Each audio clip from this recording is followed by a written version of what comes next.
how would you ask people to, differentiate even for themselves as a reality check that skill and luck are two different things? Absolutely, 100%.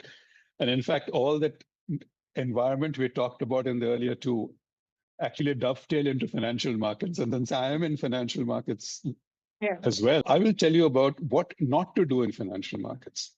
And that will answer this question for you.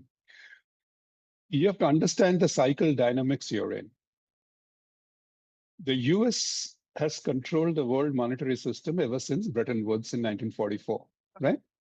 Then it went haywire, and in 1971, the Nixon, it's called the Nixon shock. US went off the gold standard. Okay. So essentially, it essentially meant that it could now come into a regime of what is called fiat currency, which is you can continue to print US dollars without any backing in return, right? So on one hand, they could print as much as they wanted. On the other hand, there was always a demand for US dollars because of the petrodollar arrangement. The whole world needed oil and it had to be priced in dollars. You have US, which is the world's largest economy, controls the world monetary order. Money is unlimited because it prints, and there is no devaluation risk because of petrodollars.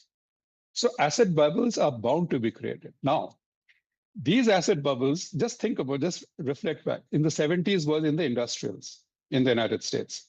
Companies like IBM, companies like Xerox, Polaroid, and the rest of them. That burst after a few years, and it came into hard assets like gold and oil. Yeah. That burst, and then it went into the then emerging markets like Taiwan and Japan. Then Japan burst in the late 80s. And then came the first tech boom of the 90s, which burst in 2000.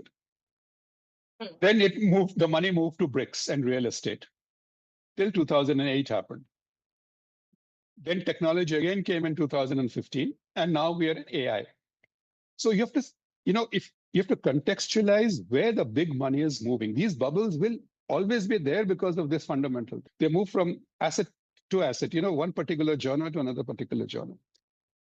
So this is very, very important to know. So just follow the money and the macro trend before anything else. This is what I would always say. Currently, we're seeing this in AI, or this particular boom. Yeah. Rest is all stories created within that trend, which uplifts stocks of that genre. It's all stories and fables, mind you. It creates a perspective for us also that we had to see all these areas as well, before even taking a decision and be conscious of what you're doing.